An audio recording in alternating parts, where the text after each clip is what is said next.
In their book, Time to Eat Your Dog, The Real Guide to Sustainable Living, New Zealanders Robert and Brenda Vale wrote that, based on their analysis of popular brands of dog food, a medium-sized dog consuming about 360 pounds of meat and 200 pounds of cereal each year. Calculating the land required to produce that amount of food and figuring in the energy to manufacture and distribute it, they determined that a medium-sized dog has an annual carbon footprint of about 2 acres, about twice the footprint left by an SUV driven 6,000 miles in a year. They contend that owning a dog is an extravagance at the expense of our environment. They add that other pets aren't much better. Cats, they claim, have a carbon footprint of nearly a half acre, equivalent of operating a Volkswagen Golf for a year. Shrunk to a further extreme, hamsters have a carbon footprint equivalent to that of a plasma television, and a goldfish requires energy equivalent to that used by 2 cell phones.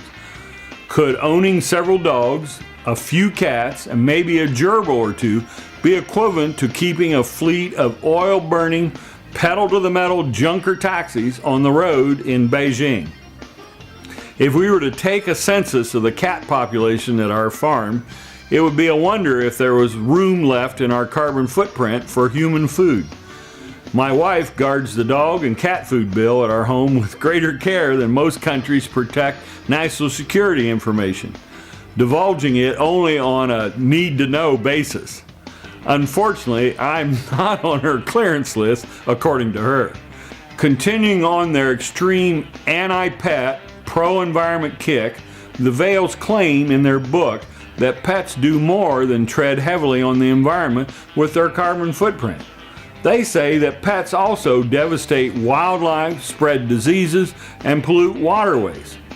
Will viewers allow common sense to prevail when they hear these outlandish assertions? I don't hold out much hope for that.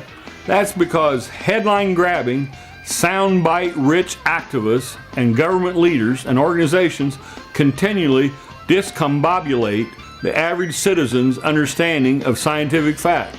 Here's an example of this conundrum.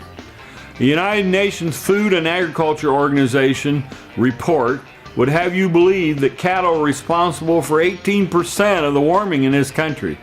The report is seriously flawed, but is widely cited by Al Gore and his finger-pointing buddies, including the ones who like to fly to environmental conferences in big private jets.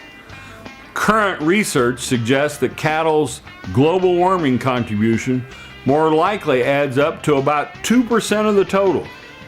The FAO's assertions, besides being in error, ignore the unique, environmentally friendly characteristics of cattle and other ruminants. They're able to turn a plentiful and sustainable, but otherwise useless resource, grass, into a nutritious food source. 45% of the United States consists of grassland. We can't use grass in our diet, but thanks to cows, grass can be converted into a digestible food source to help feed the world. Ruminants may emit methane into the atmosphere, but they make a far greater positive contribution to the environment. Cows and other ruminants such as sheep, deer, and bison consume grass, ferment it, digest it, and convert it into digestible protein and energy for us. This is a sustainable source of food, as the grass grows back after each grazing and is renewable every spring.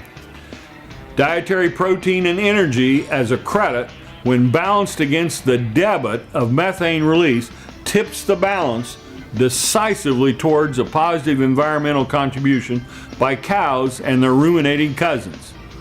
Besides not reading the Vales book, what is the solution?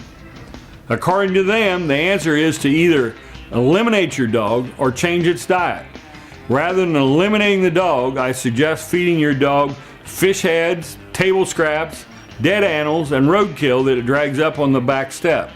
But then your and everyone else's dog could end up putting turkey vultures out of business. I hasten to add that I haven't let Dr. Judy, my wife, read this book.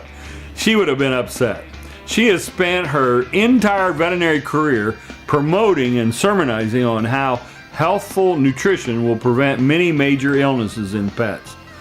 Early in our career, many a dog came to her very ill from consuming table scraps, dead varmints, and whatever it could scrounge up. Some of these dogs never made it. I told her that she ought to consider branching out into taxidermy and put up a sign in front of our clinic. Either way, you get your dog back.